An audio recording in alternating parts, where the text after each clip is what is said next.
Le 23 mars 1994, Luc Fontaine, 42 ans, a quitté sa maison du quartier du Panier à Marseille pour rejoindre son bateau de pêche au Vieux-Port. Il n'est jamais rentré. Pendant 30 ans, sa disparition a hanté les quais, alimenté les rumeurs dans les cafés du port et brisé le cœur d'une famille qui n'a jamais cessé de chercher des réponses. Son bateau a été retrouvé à la dérive le lendemain matin. Moteur encore chaud, filets intacts, mais aucune trace du pêcheur. Pas de sang, pas de signe de lutte, pas de corps. Juste un silence inquiétant qui s'est étendu sur 3 décennies. En juin 2024, des travaux de rénovation dans les fondations du quai des Belges ont mis au jour quelque chose qui allait enfin révéler ce qui s'était vraiment passé cette nuit-là. Ce qui a été découvert sous les pavés centenaires du Vieux-Port a changé tout ce que tout le monde croyait savoir sur Luc Fontaine. Mais la question la plus troublante reste. Comment une vérité aussi terrible a-t-elle pu rester enterrée pendant 3 décennies, à quelques mètres seulement de l'endroit où sa famille le cherchait désespérément? Avant de continuer avec cette histoire troublante, si vous appréciez les cas mystérieux réels comme celui-ci, abonnez-vous à la chaîne et activez les notifications pour ne manquer aucun nouveau cas. Maintenant, découvrons comment tout a commencé. Le Vieux-Port de Marseille n'est pas simplement un lieu touristique avec ses restaurants et ses bateaux colorés. C'est le cœur battant d'une communauté de pêcheurs qui existe depuis des siècles, bien avant que la ville ne devienne le port commercial massif qu'elle est aujourd'hui. En 1994, cette communauté était encore forte, tissée de générations de familles qui se connaissaient toutes, où les secrets étaient rares, mais les loyautés profondes. Luc Fontaine était né en 1952 dans une famille de pêcheurs marseillais. Son père, son grand-père et son arrière-grand-père avaient tous gagné leur vie en mer. Il avait grandi avec le sel dans les cheveux et l'odeur du poisson dans les vêtements, apprenant à lire la mer avant de savoir lire les livres. À 42 ans, il était considéré comme l'un des pêcheurs les plus expérimentés du port. Il connaissait chaque recoin de la côte, chaque courant, chaque endroit où le poisson se rassemblait selon les saisons. Sa femme, Hélène, qu'il avait épousée en 1975, enseignait à l'école primaire de la rue Longue des Capucins. C'était une femme pragmatique, aux cheveux châtains, toujours attachés en chignon, qui portait des lunettes rondes et avait cette patience infinie que seuls les enseignants du primaire semblent posséder. Elle avait accepté depuis longtemps que son mari parte en mer avant l'aube et rentre souvent après le coucher du soleil. C'était le prix à payer pour épouser un pêcheur. Ils avaient 2 enfants. Julien, 19 ans, en mars 1994, étudiait la mécanique navale à l'université d'Aix-Marseille. Il voulait moderniser les bateaux de pêche, améliorer leur efficacité. Sa sœur, Camille, 16 ans, était au lycée et rêvait de devenir vétérinaire. Contrairement à beaucoup de familles de pêcheurs, Luc avait encouragé ses enfants à suivre leur propre chemin, même si cela signifiait qu'aucun d'eux ne reprendrait le bateau familial. Le bateau de Luc s'appelait l'Espérance, un chalutier de 12 mètres qu'il avait acheté d'occasion en 1982 et qu'il entretenait méticuleusement. Il était peint en bleu et blanc, les couleurs traditionnelles, avec le numéro d'immatriculation MA 342518 bien visible sur la coque. Chaque soir, après avoir vendu sa prise au marché aux poissons, il passait au moins 1 heure à nettoyer le pont, vérifier les filets, contrôler le moteur. Pour Luc, un bateau mal entretenu était une invitation au désastre. Son meilleur ami depuis l'enfance était Antoine Garnier, 38 ans, un autre pêcheur dont le bateau, le Mistral, était amarré juste à côté de l'Espérance. Les 2 hommes sortaient souvent pêcher ensemble, se coordonnant par radio VHF pour partager les informations sur les bancs de poissons. Antoine était plus impulsif que Luc, plus prompt à prendre des risques, mais il respectait profondément le jugement de son ami. La vie de Luc suivait un rythme immuable. Levé à 4 heures du matin, café noir amer préparé dans la cuisine silencieuse pendant qu'Hélène dormait encore, trajet de 15 minutes à pied jusqu'au Vieux-Port à travers les ruelles étroites du Panier. Il aimait ces matins solitaires, quand la ville dormait encore, et que seuls les autres pêcheurs étaient déjà debout, préparant leur bateau dans la lumière orangée des lampadaires. En mars 1994, Marseille vivait des temps difficiles. L'économie stagnait, le chômage augmentait et les tensions sociales étaient palpables. Le port commercial était en pleine mutation, essayant de se moderniser face à la concurrence internationale. Pour les petits pêcheurs comme Luc, c'était une période d'incertitude. Les prises diminuaient d'année en année, les réglementations se multipliaient et de plus en plus de jeunes abandonnaient la pêche pour chercher du travail en ville. Mais Luc restait optimiste. Il disait souvent à Hélène « La mer a toujours nourri ma famille, elle continuera ». C'était un homme de routine et de principe, qui payait toujours ses dettes, respectait ses engagements et ne se mêlait jamais des affaires des autres.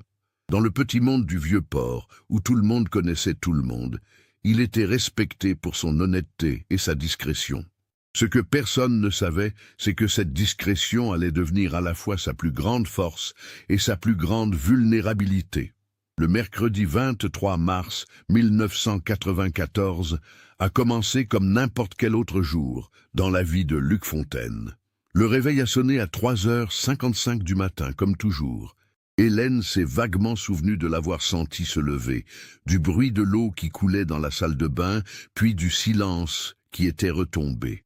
Elle s'était rendormie, habituée à ses départs avant l'aube. Mais ce matin-là avait quelque chose de différent, même si personne ne pouvait encore le savoir.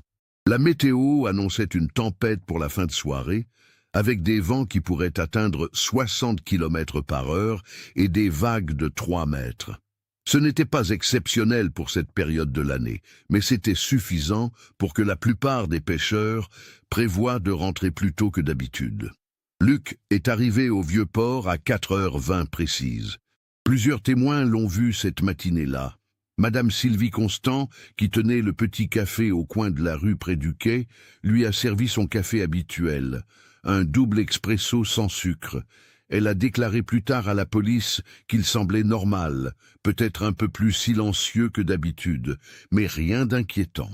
Il a payé avec un billet de 10 francs et lui a dit de garder la monnaie, comme il faisait toujours. Antoine Garnier est arrivé quelques minutes après Luc. Les deux hommes ont discuté brièvement sur le quai, vérifiant leurs équipements respectifs. Plusieurs autres pêcheurs étaient également présents. Marc Vidal, Jean-Claude Arnaud et le jeune Karim Benali, qui venait d'obtenir sa licence de pêche 6 mois plus tôt.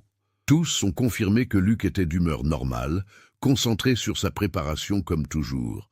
À 5h10, l'Espérance a quitté le port. Antoine, sur le Mistral, l'a suivi 5 minutes plus tard. Ils ont pris la direction du sud-est, vers les zones de pêche habituelles au large des Calanques. La mer était agitée, mais praticable, le vent pas encore trop fort. Le ciel était gris, chargé de nuages bas qui promettèrent de la pluie. La matinée s'est déroulée normalement. Les enregistrements des communications radio VHF, conservés par la capitainerie du port, montrent que Luc a échangé plusieurs messages avec d'autres pêcheurs entre 6h et 13h. À 11h32, il a informé Antoine qu'il avait eu une bonne prise de dorade près du Cap Croisette. À 12h58, il a signalé qu'il commençait à remonter ses filets pour la dernière fois, avant de rentrer, compte tenu de la météo qui se dégradait. Puis, à 14h23, il a contacté la capitainerie pour confirmer son retour estimé à 16h. Sa voix sur l'enregistrement était calme, professionnelle, rien d'inhabituel. C'était le dernier message radio de Luc Fontaine. Antoine est rentré au port vers 15h45, comme prévu.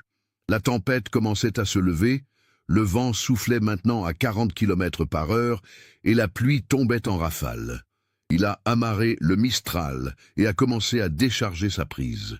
Il a remarqué que l'Espérance n'était pas encore rentrée, mais ce n'était pas alarmant. Luc était parfois en retard de 20 ou 30 minutes, mais à 17h, alors que la tempête atteignait son pic et que tous les autres bateaux étaient rentrés, l'Espérance n'était toujours pas au port. Antoine a essayé de le contacter par radio. Pas de réponse. Il a essayé encore. Toujours rien. À 17h30, il a alerté la capitainerie. la procédure standard a été immédiatement activée. Les gardes-côtes ont été contactés, d'autres bateaux ont été prévenus. Mais avec la tempête qui faisait rage, il était impossible d'organiser une recherche efficace avant le lendemain matin. Hélène a été informée à 18h15 par un gendarme maritime qui s'est présenté à sa porte. Elle se souvient de ce moment avec une clarté douloureuse. Elle corrigeait des cahiers d'élèves à la table de la cuisine. Camille faisait ses devoirs dans sa chambre. Et soudain, il y avait ce gendarme, avec son visage grave, qui lui demandait si elle pouvait s'asseoir. Cette nuit-là, personne dans la famille Fontaine n'a dormi. Julien est rentré de l'université, Antoine est resté avec eux, d'autres pêcheurs et leurs familles sont passés offrir leur soutien. Dans la communauté du Vieux-Port, quand un des leurs était en danger, tout le monde se mobilisait. Mais sous les expressions de solidarité, il y avait une peur que personne n'osait formuler. La mer était cruelle et les tempêtes ne pardonnaient pas. À l'aube du 24 mars, les recherches ont commencé. 3 bateaux des gardes-côtes, 2 hélicoptères et une douzaine de pêcheurs volontaires ont sillonné la zone où Luc avait été vu pour la dernière fois. Le temps s'était calmé, laissant place à un ciel gris et une mer houleuse mais navigable. À 9h47, l'Espérance a été retrouvée. Le bateau dérivait à environ 8 km au sud-est du Cap Croisette, dans une zone d'eau profonde. Ce qui a immédiatement frappé les premiers arrivants sur place, c'est que le bateau semblait intact. Pas de dégâts visibles sur la coque, pas de signe qu'il avait heurté quelque chose. Le moteur était éteint, mais encore tiède, suggérant qu'il avait tourné récemment. Les filets étaient rentrés et rangés correctement. Sur le pont, les outils étaient à leur place habituelle. La cabine était propre, organisée. Une tasse de café à moitié vide était posée sur le tableau de bord, le liquide encore légèrement tiède. Mais Luc Fontaine n'était nulle part. Aucune trace de lui sur le bateau, aucun signe de lutte, aucune tache de sang. Son gilet de sauvetage était accroché à son crochet habituel dans la cabine. Sa veste, imperméable, était pliée sur la banquette. Ses bottes de pêche étaient rangées près de l'entrée. Il manquait une seule chose. Le journal de bord quotidien que Luc tenait religieusement et qui était toujours dans un tiroir sous le tableau de bord. Le tiroir était vide. L'enquête officielle a été ouverte immédiatement. L'inspecteur Bernard Leclerc de la police nationale, un homme de 54 ans avec 30 ans d'expérience, a pris la direction des investigations. Il a fait remorquer l'Espérance au port où une équipe technique l'a examiné pendant 2 jours complets. Ils ont relevé les empreintes digitales, uniquement celles de Luc et de sa famille, ce qui était normal. Ils ont analysé chaque centimètre du bateau à la recherche de traces de sang, de tissu, de tout ce qui pourrait indiquer ce qui s'était passé. Rien. Les plongeurs ont fouillé la zone où le bateau avait été retrouvé, cherchant un corps ou des indices. La visibilité sous-marine était mauvaise à cause de la tempête qui avait remué les sédiments, mais ils ont inspecté systématiquement un rayon de 2 km. Rien n'a été trouvé. Les hypothèses se sont multipliées. Accident en mer? Mais pourquoi Luc n'avait-il pas son gilet de sauvetage? Pourquoi le bateau était-il en si bon état? Suicide? Mais il n'y avait aucun signe de dépression, aucune note, et tous ceux qui le connaissaient juraient que ce n'était pas dans son caractère. Disparition volontaire. Mais pourquoi laisser sa famille sans explication? Et surtout, comment aurait-il pu quitter le bateau en pleine mer? La théorie la plus probable, selon l'inspecteur Leclerc, était qu'il était tombé par-dessus bord d'une manière ou d'une autre, peut-être en manœuvrant les filets, peut-être en glissant sur le pont mouillé, et que le courant l'avait emporté avant qu'il ne puisse remonter à bord. Mais même cette explication présentait des failles. Luc était un pêcheur expérimenté qui prenait toujours des précautions. Et le journal de bord manquant. Pourquoi l'aurait-il emporté avec lui en mer? Pendant 3 semaines, les médias locaux ont couvert l'affaire. Mystérieuse disparition d'un pêcheur marseillais, un homme avalé par la mer sans laisser de traces, le Vieux-Port en deuil. Puis progressivement, alors qu'aucune nouvelle information n'émergeait, l'attention médiatique s'est déplacée vers d'autres histoires. L'enquête officielle a été classée en juin 1994 avec la mention « Disparition en mer dans des circonstances indéterminées, présumée décédée ». Pour les autorités, sans corps et sans preuve d'acte criminel, il n'y avait rien de plus à faire. Le dossier est resté ouvert techniquement, mais personne n'y travaillait plus activement. Pour la famille Fontaine, c'était le début d'un cauchemar qui allait durer 30 ans. Les premiers mois après la disparition de Luc ont été les plus difficiles. Hélène fonctionnait en mode automatique, se lever, préparer le petit déjeuner pour Camille, qui était encore au lycée, aller enseigner, rentrer, préparer le dîner, corriger des copies, se coucher. Chaque geste était mécanique, vidé de sens. Elle a perdu 8 kilos en 2 mois. Ses collègues à l'école s'inquiétaient, mais ne savaient pas quoi dire. Que peut-on dire à quelqu'un dont le mari a disparu sans laisser de traces? Julien a interrompu ses études pendant 1 semestre. Il ne pouvait pas se concentrer sur la mécanique navale quand son propre père avait disparu en mer. Il passait des heures au Vieux-Port, interrogeant les autres pêcheurs, essayant de trouver un détail que la police aurait pu manquer.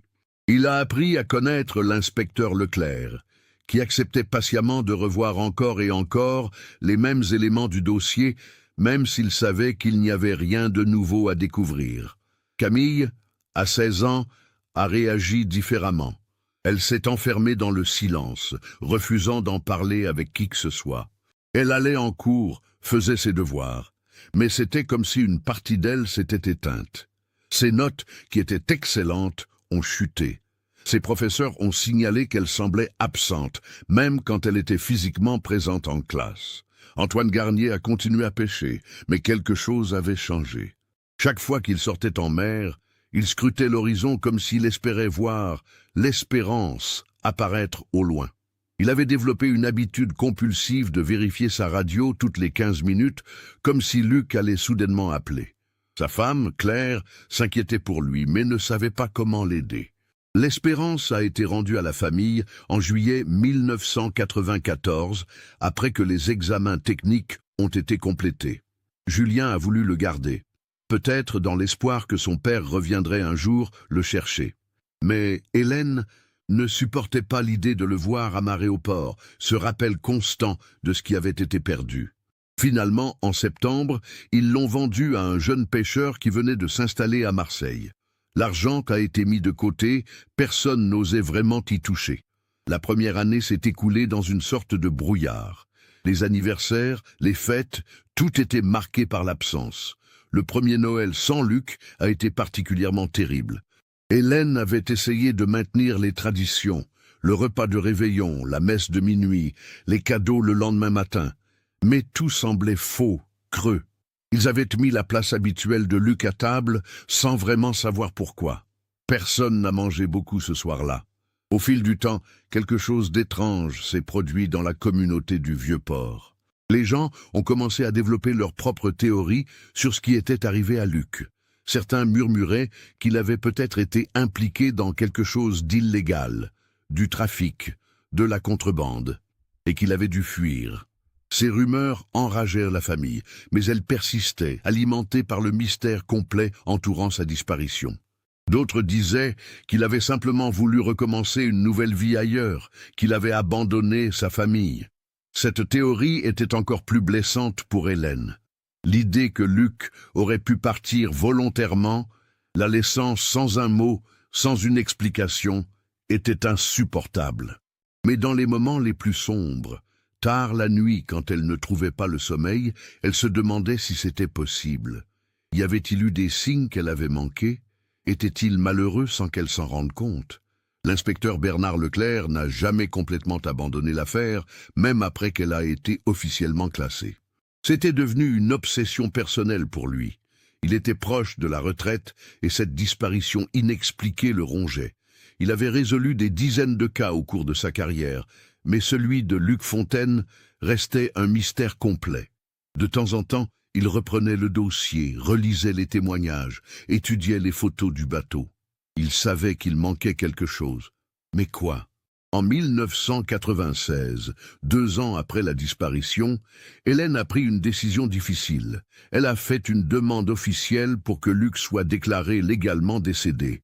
C'était nécessaire pour des raisons pratiques, les assurances, la succession, la capacité de gérer les finances familiales. Mais c'était aussi un acte d'acceptation, une façon de dire qu'elle abandonnait l'espoir qu'il revienne.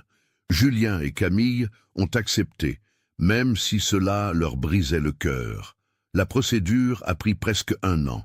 En février 1997, Luc Fontaine a été officiellement déclaré décédé, avec la date de décès fixée au 23 mars 1994. Hélène a pleuré ce jour-là plus qu'elle n'avait pleuré depuis la disparition elle-même. C'était comme perdre son mari une 2e fois. La vie a continué, parce que la vie continue toujours. Julien a repris ses études et a finalement obtenu son diplôme en 1999. Il a trouvé un emploi dans un chantier naval à La Ciotat. Camille est entrée à l'université pour étudier la biologie, se rapprochant de son rêve de devenir vétérinaire. Hélène a continué d'enseigner, trouvant un certain réconfort dans la routine et dans le fait d'aider ses élèves. Mais la disparition de Luc restait une plaie ouverte qui ne guérissait jamais complètement. Chaque 23 mars, la famille se réunissait au Vieux-Port pour une petite cérémonie privée. Ils déposaient des fleurs dans l'eau, se tenaient ensemble en silence, se souvenaient. D'autres familles de pêcheurs les rejoignaient parfois. Une solidarité silencieuse entre ceux qui connaissaient les dangers de la mer. Antoine Garnier est devenu une présence constante dans leur vie. Il venait dîner au moins 1 fois par semaine, aidait pour les réparations dans la maison, était là pour les moments importants. Il ne remplaçait pas Luc, personne ne pourrait, mais il offrait une forme de continuité, un lien avec le passé. En 2005, 11 ans après la disparition, quelque chose d'inattendu s'est produit. Un corps a été retrouvé près de Cassis, à environ 20 km à l'est de Marseille. Il avait été dans l'eau pendant longtemps, rendant l'identification difficile. Pendant quelques jours terrifiants et pleins d'espoir à la fois, la famille a attendu les résultats de l'analyse ADN. Quand les résultats sont revenus négatifs, ce n'était pas Luc, Hélène ne savait pas si elle devait être soulagée ou déçue. Au moins, avec un corps, il y aurait eu un véritable enterrement, une vraie clôture. Les années 2000 ont vu le Vieux-Port de Marseille se transformer lentement. Le tourisme devenait de plus en plus important, les restaurants se multipliaient, les bateaux de pêche traditionnels étaient progressivement remplacés par des bateaux de plaisance et des yachts. La communauté de pêcheurs, qui avait été si vivante en 1994, se réduisait d'année en année. Les jeunes ne voulaient plus de cette vie difficile et incertaine. Antoine a pris sa retraite en 2014, après 42 ans de pêche. Le jour où il a amarré le Mistral pour la dernière fois, il a pleuré. Ce n'était pas seulement la fin de sa carrière, c'était la fin d'une époque. Il a vendu son bateau à un musée maritime qui voulait préserver l'histoire de la pêche traditionnelle marseillaise. En 2018, Hélène a pris sa retraite de l'enseignement. Julien était marié et avait 2 enfants qu'il emmenait parfois au Vieux-Port pour leur raconter l'histoire de leur grand-père qu'ils n'avaient jamais connu. Camille était devenue vétérinaire, comme elle l'avait rêvé, et travaillait dans une clinique à Aix-en-Provence. La vie s'était reconstruite autour de l'absence de Luc. Mais le mystère restait, cette question sans réponse qui les hantait tous. Que s'était-il vraiment passé ce 23 mars 1994? L'inspecteur Bernard Leclerc est décédé en 2021 à l'âge de 81 ans. Jusqu'à la fin, il avait gardé le dossier de Luc Fontaine sur son bureau à domicile. Sa fille, en rangeant ses affaires après son décès, l'a trouvé avec des notes manuscrites récentes. Même après sa retraite, même des décennies plus tard, il n'avait jamais cessé d'y penser. Elle a contacté Hélène pour lui remettre le dossier, pensant que la famille voudrait l'avoir. Hélène l'a rangé dans une boîte, avec les autres souvenirs de Luc.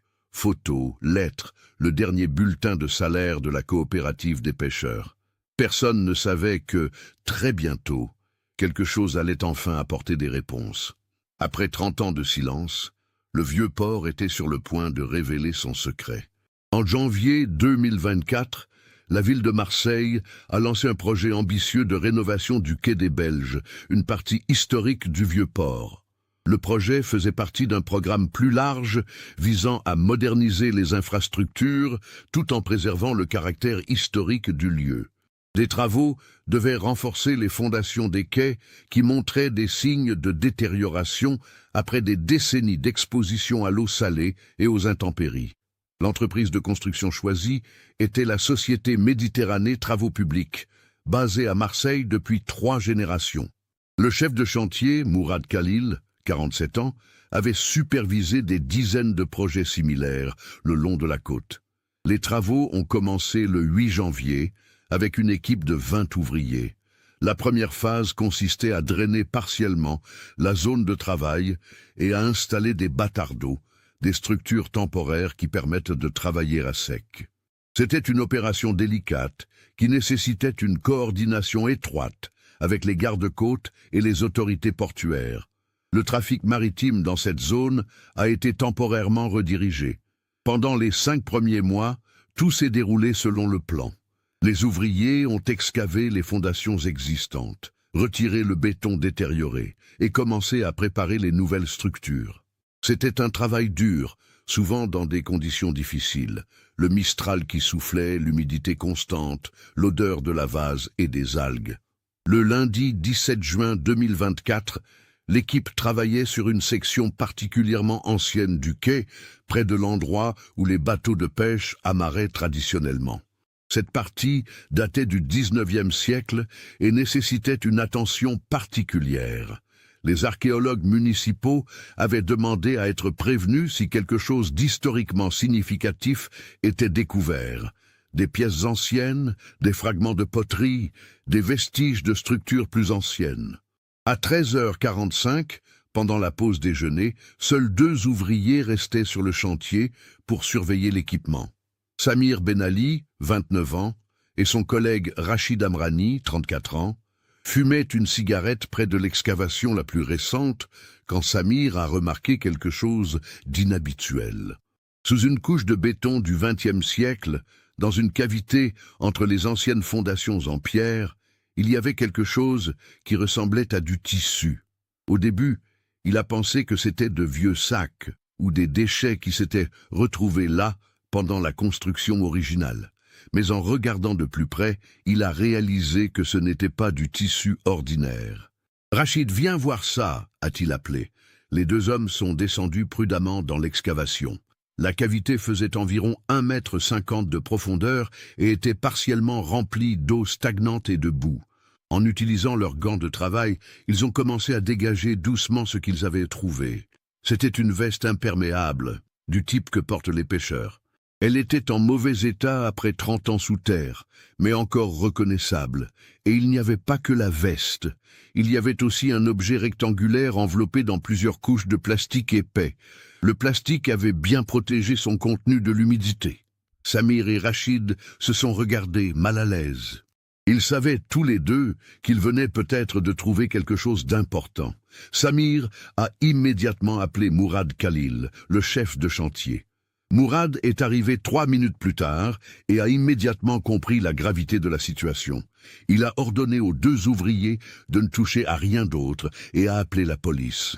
À 14h10, 2 agents de police sont arrivés sur place. Après avoir examiné la découverte, ils ont contacté leur supérieur, qui a contacté l'unité de police scientifique. À 15h, le chantier était devenu une scène de crime potentiel. Le périmètre a été sécurisé avec du ruban jaune, les ouvriers ont été priés de rester disponibles pour témoigner, et une équipe de techniciens en combinaison blanche a commencé à documenter méthodiquement la découverte.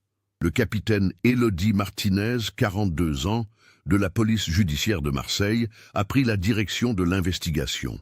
C'était une femme méthodique avec 15 ans d'expérience dans les affaires criminelles.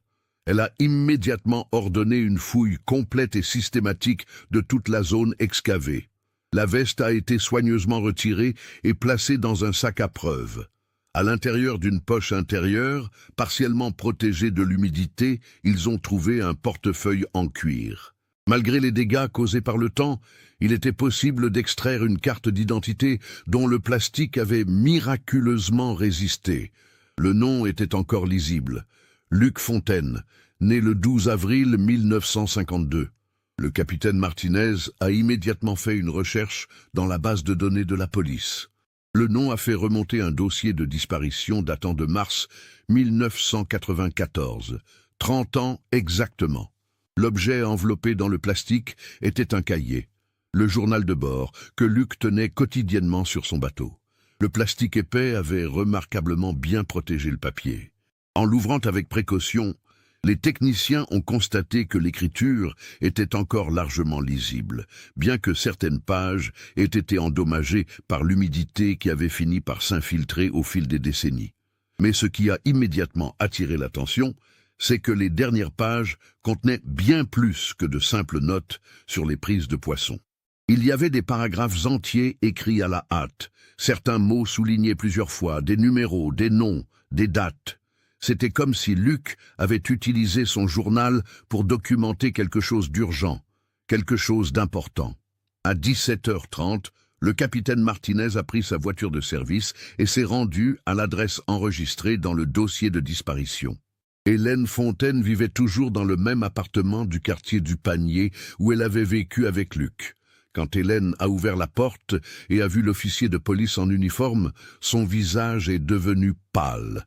Après 30 ans, le simple fait de voir la police à sa porte a immédiatement ramené tous les souvenirs de mars 1994. « Madame Fontaine, je suis le capitaine Martinez de la police judiciaire. Puis-je entrer ? J'ai des informations concernant votre mari. » Hélène, maintenant âgée de 69 ans, les cheveux complètement blancs mais le regard toujours vif derrière ses lunettes, a fait entrer l'officier.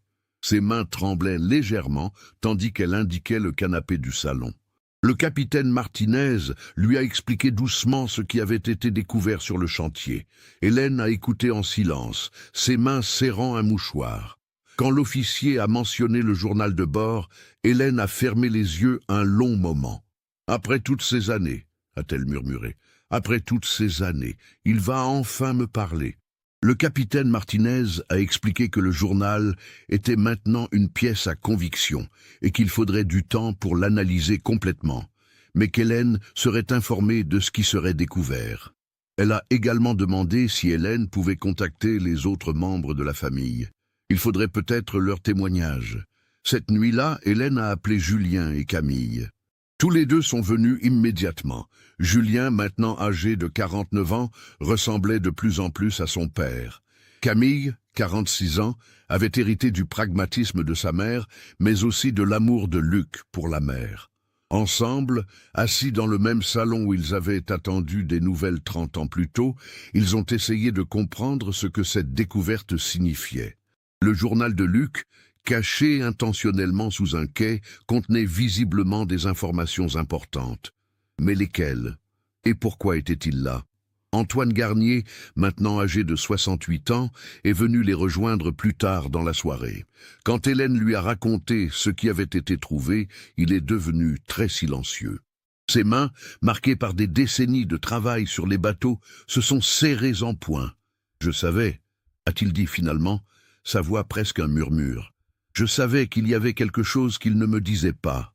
Dans les semaines avant sa disparition, il était différent, préoccupé. Mais chaque fois que je lui demandais, il me disait que tout allait bien. Le lendemain matin, le journal de Luc Fontaine a été confié à une équipe d'experts pour analyse et documentation. Chaque page a été photographiée, chaque mot transcrit. Et ce qu'ils ont découvert dans ces pages allait enfin révéler ce qui s'était vraiment passé pendant toutes ces années. Le journal de bord de Luc Fontaine contenait 127 pages. Les premières 115 pages étaient des entrées normales, notes sur la météo, les zones de pêche, les prises quotidiennes, l'entretien du bateau. L'écriture était nette, méthodique, celle d'un homme qui prenait son travail au sérieux. Mais à partir de la page 116, datée du 15 février 1994, l'écriture changeait. Elle devenait plus pressée, moins soignée, et le contenu n'avait plus rien à voir avec la pêche. Le capitaine Martinez a convoqué une réunion avec son équipe le 19 juin pour examiner les transcriptions préliminaires. Présent dans la salle de conférence du commissariat central de Marseille, le lieutenant Thomas Girard, spécialiste des enquêtes financières, la lieutenant Sophie Durand, experte en analyse documentaire, et le commandant Jacques Fabre, qui supervisait l'ensemble de l'opération. « Voici ce que nous savons », a commencé le capitaine Martinez, en projetant les images des pages du journal sur l'écran mural. Le 15 février 1994, Luc Fontaine écrit ceci. « Aujourd'hui, j'ai vu quelque chose que je n'aurais pas dû voir. Un bateau sans identification visible, amarré dans une zone normalement vide, tard dans la nuit. Des hommes en costume, pas des pêcheurs, chargeant des caisses lourdes. Je suis resté en retrait, mais l'un d'eux m'a peut-être aperçu. Le silence dans la pièce était total. Le commandant Fabre s'est penché en avant. Continue. Les entrées suivantes décrivent comment Luc a commencé à remarquer un schéma. Des bateaux non identifiés qui arrivaient tard la nuit, toujours le vendredi ou le samedi, toujours dans la même zone isolée près du port industriel. Il a noté les dates. 22 février, 1er mars, 8 mars, 15 mars, 22 mars. Le lieutenant Girard a pris la parole. Le 22 mars, c'est la veille de sa disparition. Exactement, a confirmé Martinez. Et il y a plus. À partir du 5 mars, Luc note qu'il pense être suivi. Il écrit « Même homme dans la rue ce matin, cheveux noirs, blouson en cuir. Hier aussi il était là. Ce n'est peut-être rien, mais je ne crois pas aux coïncidences. » Sophie Durand a levé la main. « Est-ce qu'il identifie ce qu'il pense que ces hommes faisaient ?» Martinez a fait défiler les images jusqu'à une page datée du 12 mars. Ici, il écrit « J'ai parlé avec Henri au café. Sans lui dire ce que j'ai vu, je lui ai demandé s'il avait entendu des rumeurs sur des activités inhabituelles au port.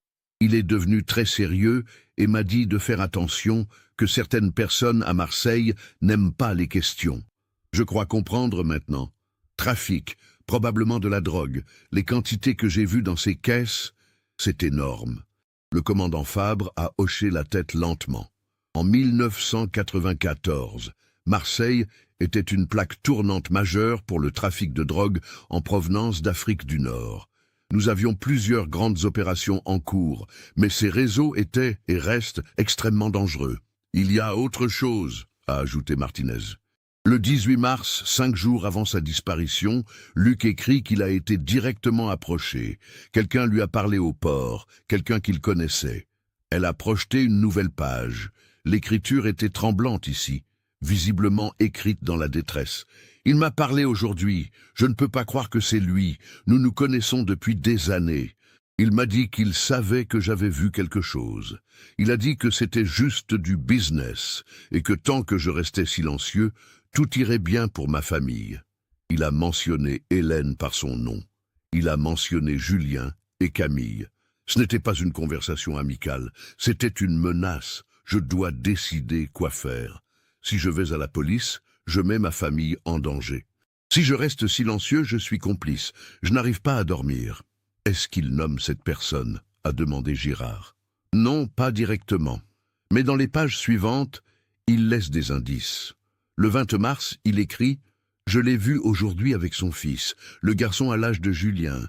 Ils riaient ensemble, comme si tout était normal. Comment peut-il vivre avec lui-même?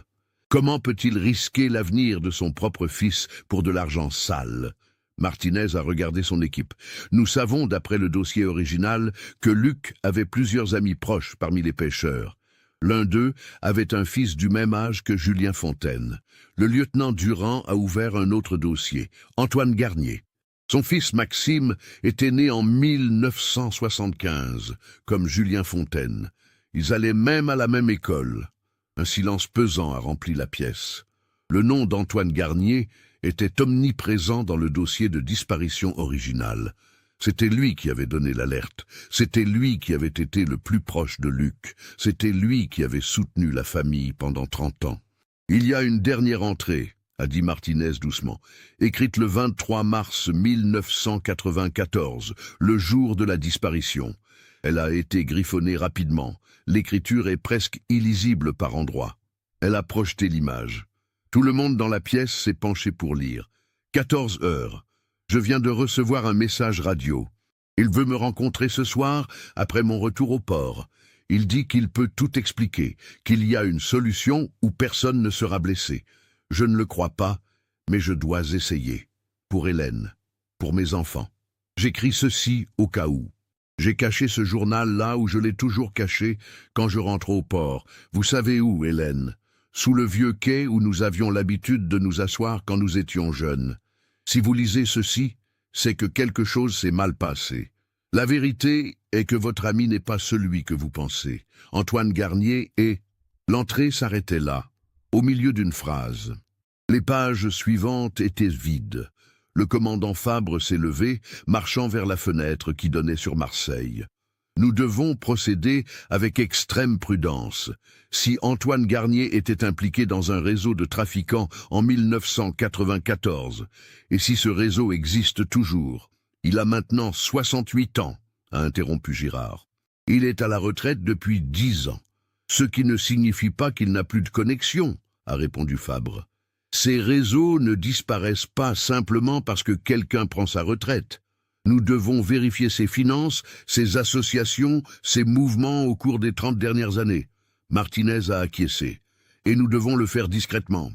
S'il soupçonne que nous enquêtons sur lui, il pourrait disparaître ou pire, détruire des preuves. Les jours suivants ont été une frénésie d'activités discrètes.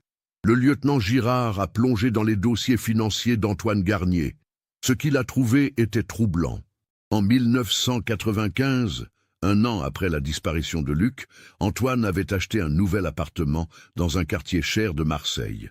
En 1997, il avait acheté un second bateau de pêche, beaucoup plus grand et moderne que le Mistral. En 2002, il avait investi dans plusieurs propriétés locatives. Pour un simple pêcheur, cette accumulation de richesses était improbable. Pas impossible, mais improbable. Il pourrait avoir reçu un héritage, a suggéré Durand en examinant les documents. Ses parents sont morts pauvres, a répondu Girard en consultant d'autres dossiers. Sa mère en 2005, son père en 2009. Ni l'un ni l'autre ne possédait de propriété significative.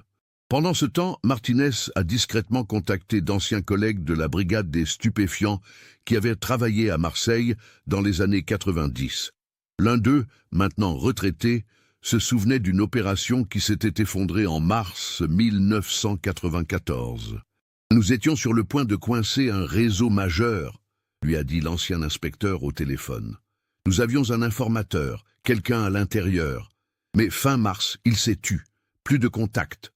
Nous avons supposé qu'il avait été découvert et éliminé, ou qu'il avait eu peur et s'était retiré. L'opération s'est effondrée. Le réseau a disparu dans la nature, probablement réorganisé ailleurs. Vous vous souvenez du nom de l'informateur ? A demandé Martinez, même si elle connaissait déjà la réponse. Non, désolé, c'était il y a 30 ans. Les dossiers de cette époque ont été archivés, mais je peux vérifier si vous voulez. Martinez lui a donné son numéro de dossier officiel. 2 jours plus tard, elle a reçu un appel. J'ai retrouvé le dossier. L'informateur était identifié uniquement par un code, poisson bleu. Mais j'ai trouvé quelque chose d'intéressant. Dans les notes, il est mentionné que l'informateur était un pêcheur du Vieux-Port, qui avait accidentellement été témoin d'un transfert de marchandises. Il était terrorisé, ne voulait même pas donner son vrai nom, mais il nous fournissait des informations par téléphone public. « Et les dernières communications ?» a demandé Martinez. Le 20 mars 1994. Il a appelé et a dit qu'il pensait avoir été identifié, qu'il ne pouvait plus nous aider. Il a raccroché et nous n'avons plus jamais eu de nouvelles, 3 jours avant la disparition de Luc Fontaine. Le puzzle commençait à se former, mais il manquait encore des pièces cruciales. Si Luc était l'informateur, et si Antoine était impliqué dans le trafic, cela expliquait la disparition. Mais où était le corps de Luc? Comment exactement était-il mort? Et surtout, comment prouver quoi que ce soit 30 ans après les faits? Le 27 juin, Martinez a pris une décision. Il était temps de parler directement à Antoine Garnier. Mais pas de l'arrêter ou de l'accuser. Pas encore. Juste une conversation informelle pour voir comment il réagissait. Elle s'est rendue à son appartement, celui qu'il avait acheté en 1995 avec de l'argent dont l'origine était maintenant suspecte. Antoine l'a fait entrer, visiblement surpris, mais aimable. « Capitaine, que puis-je faire pour vous ?»« Oui, monsieur Garnier. Je travaille sur le dossier de Luc Fontaine. Je sais que vous étiez son ami le plus proche. J'aimerais juste vous poser quelques questions sur les jours précédant sa disparition. Des détails que vous n'auriez peut-être pas pensé mentionner à l'époque. » Antoine s'est assis, ses mains sur ses genoux. Martinez a noté qu'elle tremblait légèrement. « Bien sûr, tout ce qui peut aider. Après toutes ces années, c'est encore difficile d'en parler. Je comprends. Dites-moi, aviez-vous remarqué quelque chose d'inhabituel dans le comportement de Luc dans les semaines avant sa disparition ?» Antoine a réfléchi, ou a semblé réfléchir. Il était peut-être un peu plus silencieux que d'habitude, mais Luc n'était jamais très bavard de toute façon. Vous a-t-il parlé de quelque chose qui le préoccupait, des problèmes financiers, des tensions familiales? Non, rien. Sa famille allait bien, son travail aussi. C'est pour ça que sa disparition a été tellement choquante.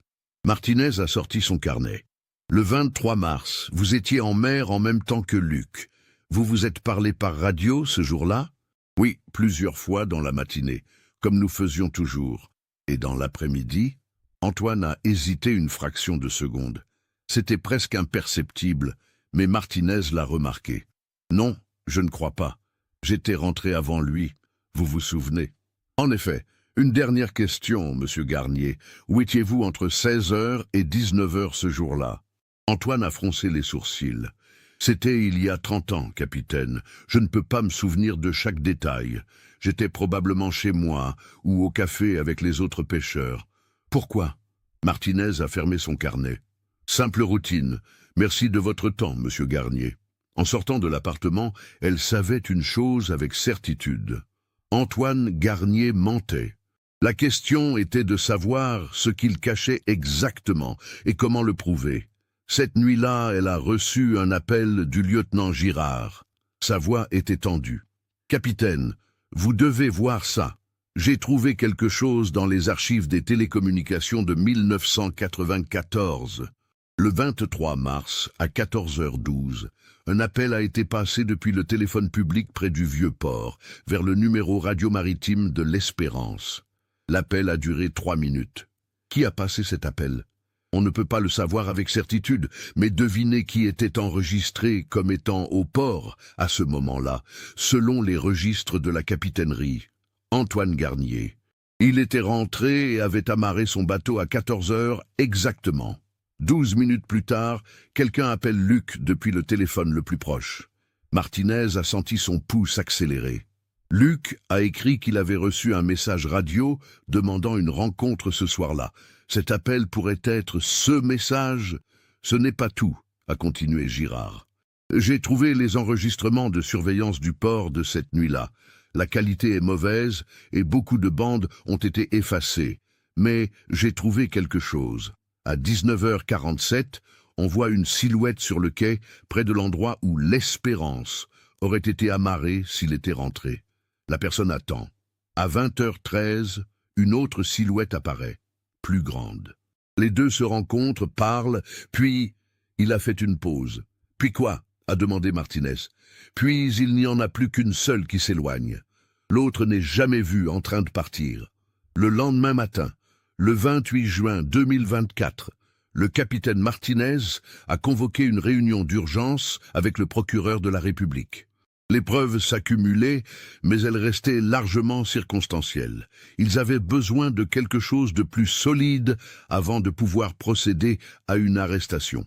Le journal établit que Luc Fontaine soupçonnait Antoine Garnier d'être impliqué dans un trafic, a résumé Martinez. Les enregistrements de surveillance montrent une rencontre nocturne sur le quai. Les registres téléphoniques établissent un contact entre Garnier et Fontaine l'après-midi de la disparition. Et les finances de Garnier montrent une richesse inexpliquée. Mais nous n'avons pas de corps, pas de preuves directes de meurtre, pas d'aveu. Le procureur, maître Philippe Renard, un homme de 58 ans avec une réputation de prudence, a hoché la tête. Avec ce que vous avez, nous pourrions obtenir un mandat de perquisition, mais une condamnation. Devant un tribunal, un bon avocat détruirait tout ça. 30 ans, c'est une éternité. Les souvenirs s'effacent, les preuves se dégradent, les témoins meurent. Alors qu'est-ce que vous suggérez? A demandé Martinez. Nous avons besoin d'un aveu, ou d'un corps, de préférence les deux. Martinez est retourné à son bureau, frustré. Ils étaient si proches, mais pas assez. Elle a passé le reste de la journée à relire le journal de Luc, cherchant quelque chose qu'elle aurait pu manquer. Et puis, elle l'a trouvé, une note dans la marge, écrite si petitement qu'elle l'avait ratée lors de la première lecture, datée du 18 mars, le jour où Luc avait été menacé. Si quelque chose m'arrive, cherchez sous le plancher de la cabine de mon bateau.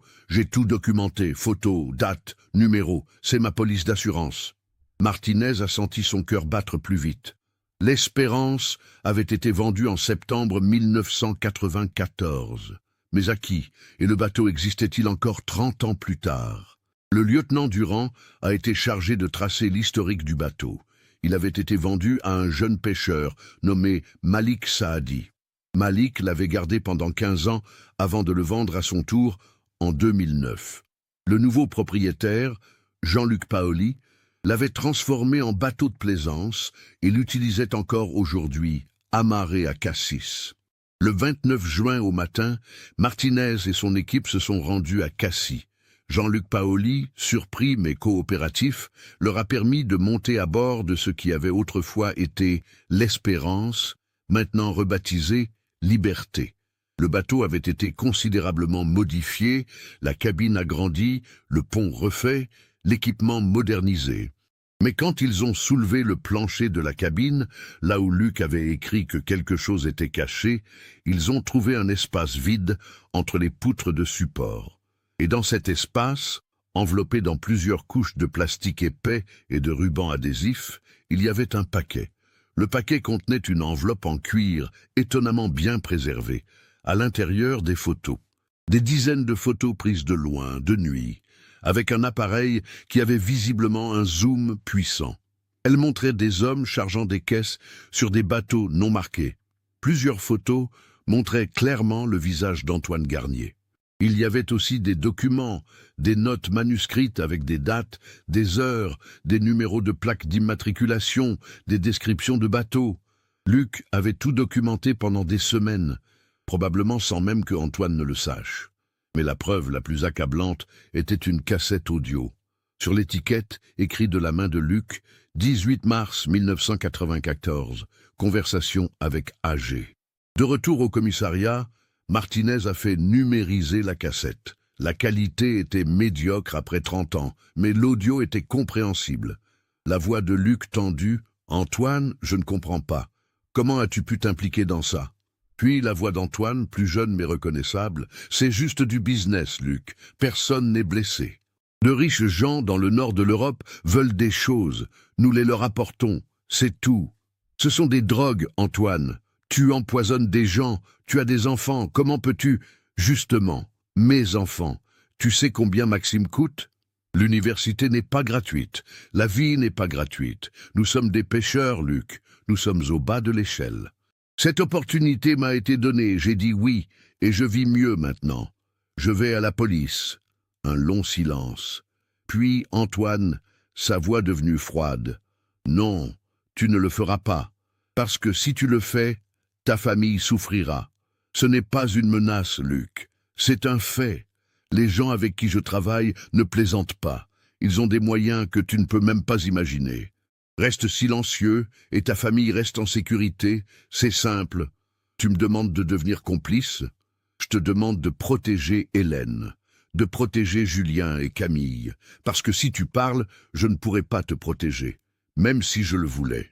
L'enregistrement s'arrêtait là. Martinez avait maintenant tout ce dont elle avait besoin.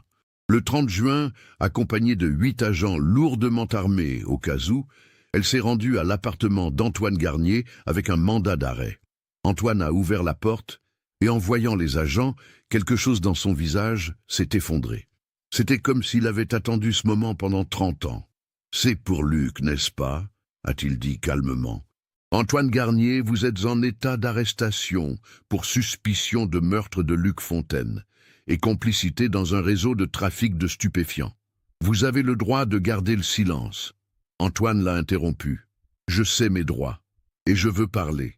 Pas à vous, à Hélène. Je lui dois au moins ça. 3 heures plus tard, dans une salle d'interrogatoire du commissariat central, Antoine Garnier était assis face à Hélène Fontaine. Julien et Camille étaient présents aussi, ainsi que le capitaine Martinez et un avocat de l'État. Tout était enregistré. Hélène, le visage dur comme la pierre, a regardé l'homme qui avait été le meilleur ami de son mari, qui avait soutenu sa famille pendant 30 ans, qui avait joué avec ses petits-enfants. « Dis-moi la vérité », a-t-elle dit simplement. Antoine a fermé les yeux un long moment. Quand il les a rouverts, il y avait des larmes. En 1993, j'avais des dettes. Beaucoup de dettes. Le jeu, principalement. J'allais tout perdre. Mon bateau, ma maison, ma famille. Un homme m'a approché, quelqu'un qui savait pour mes dettes. Il m'a offert un moyen facile de gagner de l'argent. Je devais juste utiliser mon bateau pour transporter des marchandises de temps en temps. Je savais que c'était illégal, mais j'étais désespéré. Il a marqué une pause, sa respiration tremblante. Pendant des mois, tout s'est bien passé. Je gagnais de l'argent, je remboursais mes dettes, personne ne savait. Mais en février 94, Luc a vu quelque chose. Il était sorti pêcher tard une nuit, ce qu'il ne faisait presque jamais, et il nous a vus. Il m'a vu. Hélène n'a rien dit, son regard fixé sur Antoine. Il est venu me voir. Il était bouleversé, en colère. Il voulait que j'arrête, que j'aille à la police. Je lui ai expliqué que ce n'était pas si simple, que les gens avec qui je travaillais ne laisseraient pas quelqu'un simplement partir. Mais Luc ne comprenait pas.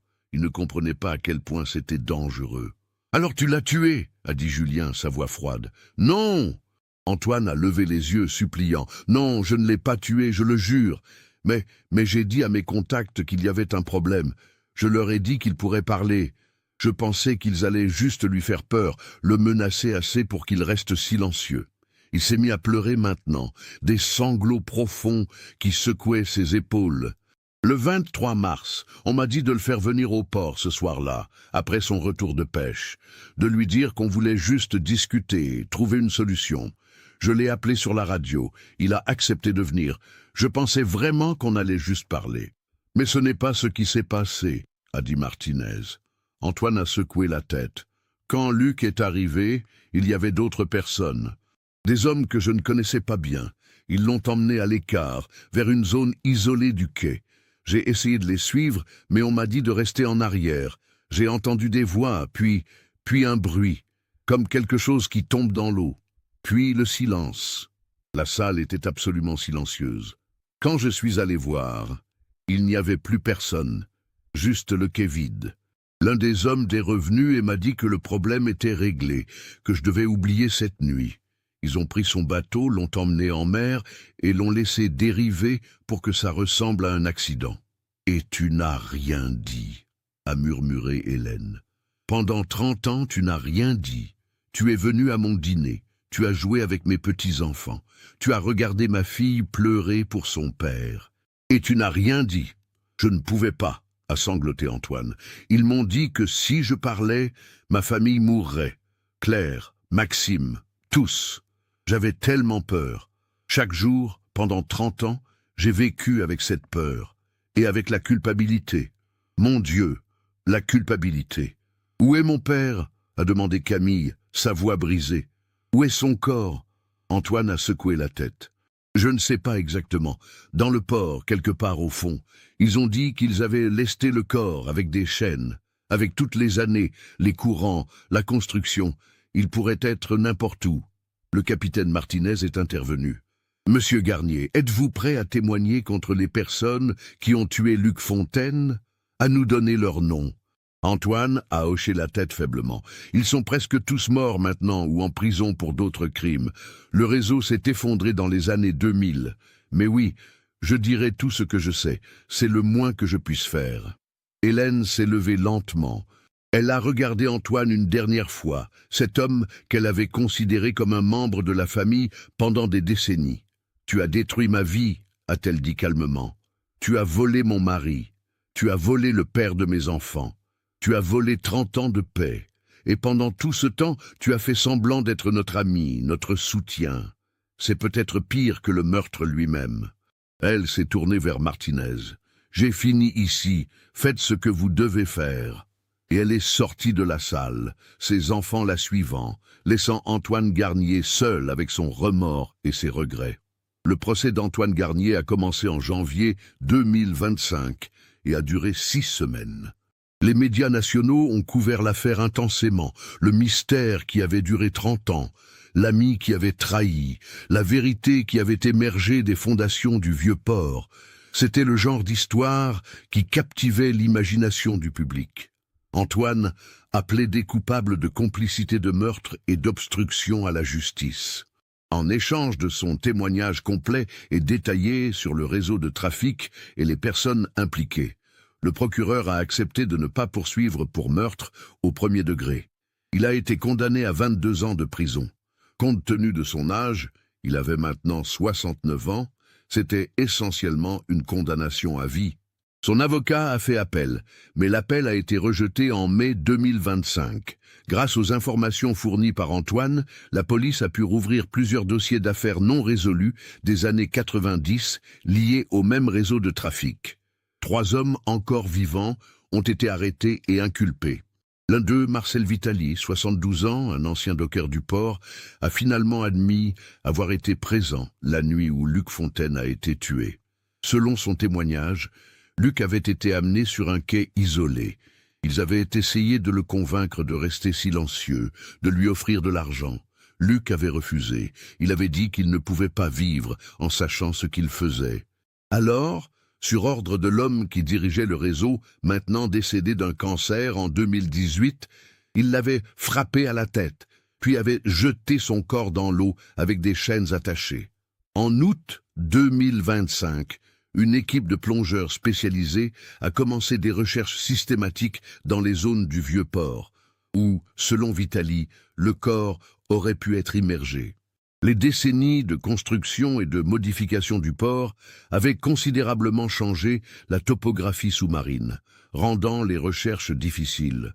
Le 15 septembre 2025, ils ont trouvé quelque chose. À 8 mètres de profondeur, partiellement enfoui dans la vase et coincé sous des débris de construction ancienne, il y avait des os humains encore attachés à des chaînes rouillées. Les tests ADN ont confirmé ce que tout le monde savait déjà. C'était Luc Fontaine. Après 31 ans et 6 mois, Luc Fontaine rentrait enfin chez lui. Les funérailles ont eu lieu le 28 septembre 2025, par une journée ensoleillée et claire. Des centaines de personnes sont venues, la famille, bien sûr, mais aussi d'anciens pêcheurs maintenant âgés, des habitants du quartier du Panier, des gens qui avaient suivi l'affaire dans les médias et voulaient rendre hommage à un homme qui avait payé le prix ultime pour son intégrité. Hélène, maintenant âgée de 70 ans, se tenait entre Julien et Camille devant le cercueil. Elle avait attendu plus de la moitié de sa vie pour ce moment.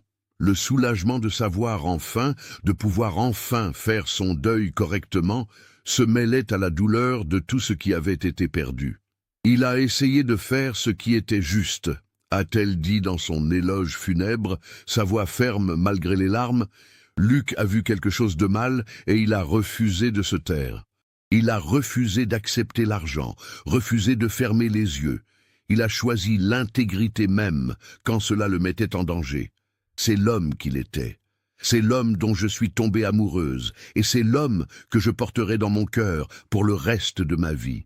Julien a parlé de son père comme d'un héros, quelqu'un qui avait refusé de compromettre ses valeurs. Camille a parlé de toutes les années où elle s'était demandé si son père l'avait abandonnée, et du soulagement de savoir maintenant que non, qu'il n'était jamais parti volontairement, qu'il les avait aimés jusqu'au bout. Luc Fontaine a été enterré au cimetière Saint-Pierre de Marseille, sur une colline qui surplombait la mer qu'il avait tant aimée. Sa pierre tombale portait simplement son nom, ses dates de naissance et de mort, et une inscription choisie par Hélène. Un homme d'intégrité, perdu pour avoir refusé de se taire. Dans les mois qui ont suivi, la famille a commencé le difficile processus de guérison. Ce n'était pas facile. La trahison d'Antoine était, d'une certaine façon, plus difficile à accepter que la mort de Luc elle-même. Pendant 30 ans, ils avaient de fait confiance à cet homme, l'avaient considéré comme faisant partie de la famille.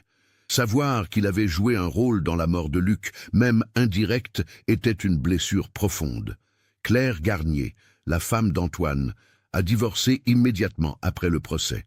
Elle a publié une déclaration disant qu'elle n'avait jamais rien su des activités criminelles de son mari et qu'elle était horrifiée d'apprendre son rôle dans la mort de Luc. Leur fils, Maxime, maintenant âgé de 50 ans avec sa propre famille, a coupé tous les liens avec son père. Il a essayé de contacter Julien Fontaine pour présenter ses excuses, mais Julien n'était pas encore prêt à lui parler. Le vieux port de Marseille a continué sa transformation. Les travaux de rénovation ont été achevés en mars 2026. Une petite plaque commémorative a été installée sur le quai des Belges, là où les travaux avaient révélé le journal de Luc.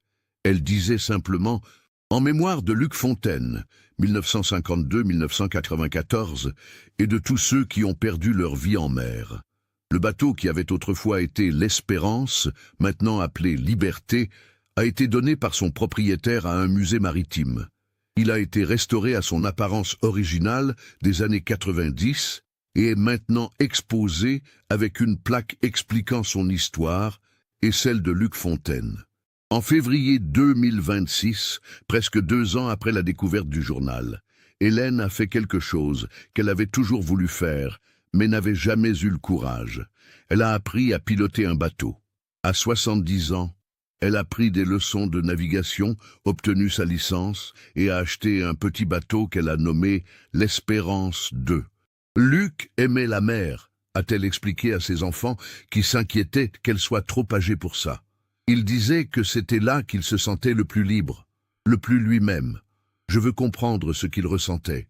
Je veux me sentir proche de lui d'une dernière façon. Elle sortait en mer plusieurs fois par semaine, toujours le matin tôt, comme Luc le faisait. Elle ne pêchait pas, elle naviguait simplement, regardant le lever du soleil sur la Méditerranée, écoutant le cri des mouettes, sentant le vent salé sur son visage. Ces moments en mer lui apportaient une paix qu'elle n'avait pas connue depuis 32 ans. Julien et Camille ont créé une fondation en l'honneur de leur père, la fondation Luc Fontaine pour l'intégrité et la justice. Elle offrait un soutien juridique et financier aux personnes qui, comme leur père, se trouvaient en danger pour avoir témoigné contre des activités criminelles. C'était une façon de s'assurer que le sacrifice de Luc n'avait pas été en vain. Le capitaine Élodie Martinez a été promu commandant en reconnaissance de son travail exceptionnel sur l'affaire. Mais elle a dit à ses collègues que la vraie récompense n'était pas la promotion. C'était d'avoir pu donner des réponses à une famille qui avait attendu plus de 30 ans. L'inspecteur Bernard Leclerc, qui avait mené l'enquête originale et n'avait jamais abandonné l'affaire même après sa retraite, n'a pas vécu assez longtemps pour voir le cas résolu. Mais lors d'une cérémonie en son honneur en mai 2026, sa fille a reçu une reconnaissance posthume de la police nationale pour sa persévérance. Hélène était présente à la cérémonie. Elle a remercié la fille de Leclerc et lui a dit que son père avait été l'un des rares à vraiment se soucier de trouver la vérité. En septembre 2026, 2 ans après la découverte du journal, Hélène a organisé une réunion au Vieux-Port. Elle avait invité tous les anciens pêcheurs qui avaient connu Luc, leur famille, et tous ceux qui avaient aidé à résoudre le cas. C'était une journée de commémoration, mais aussi de célébration. Célébration d'une vie vécue avec intégrité, célébration de la vérité finalement révélée, célébration de la justice, servie même après tant de temps. Elle se tenait sur le quai, regardant l'eau scintillante du port, et a pris la parole devant l'Assemblée. Luc me disait souvent que la mer ne pardonne pas les erreurs, mais qu'elle respecte ceux qui la respectent. Il vivait selon des principes. Il croyait qu'il y avait une bonne façon de vivre, même quand c'était difficile, même quand c'était dangereux. Il a payé le prix ultime pour ses croyances, et pendant 30 ans, nous avons vécu dans l'incertitude. Mais maintenant nous savons. Nous savons qu'il n'est pas parti volontairement. Nous savons qu'il ne nous a pas abandonnés. Nous savons qu'il a lutté jusqu'au bout pour ce qui était juste. Elle a marqué une pause, regardant les visages assemblés. Cette histoire n'a pas de fin heureuse. Mon mari est mort. Mes enfants ont grandi sans père. 30 années ont été perdues. Mais il y a quelque chose que nous avons gagné. La vérité. Et parfois, la vérité est la seule chose qui peut nous libérer. Elle a jeté une couronne de fleurs dans l'eau, comme elle le faisait chaque année le 23 mars. Mais cette fois, c'était différent. Cette fois, ce n'était pas un geste de désespoir ou de questions sans réponse. C'était un geste de paix, d'acceptation et de mémoire. Le vieux port de Marseille avait finalement révélé son secret. Après 3 décennies de silence, la vérité avait émergé des profondeurs, apportant avec elle douleur et libération en parts égales. Et quelque part, peut-être, l'esprit de Luc Fontaine pouvait enfin reposer, sachant que son histoire avait été racontée, que sa mémoire avait été honorée, et que son refus de se taire, même face au danger mortel, avait finalement conduit à la justice. Cette histoire nous montre que la vérité, même enterrée pendant des décennies, finit toujours par émerger. Le courage de Luc Fontaine de refuser de se taire face à l'injustice lui a coûté la vie, mais son intégrité a finalement été reconnue et honorée. Elle nous rappelle aussi que les secrets, même les plus sombres, ne restent jamais cachés pour toujours. Qu'en pensez-vous? Auriez-vous pu repérer les signes au fil de cette histoire? Avez-vous remarqué comment les indices étaient là depuis le début, attendant simplement d'être découverts? Partagez vos réflexions dans les commentaires. Si cette histoire vous a touché et que vous appréciez ce genre d'enquête approfondie, n'oubliez pas de vous abonner à la chaîne et d'activer les notifications pour ne manquer aucun nouveau cas. Laissez un like si cette histoire vous a marqué et partagez-la avec quelqu'un qui s'intéresse aux mystères résolus après des années de silence.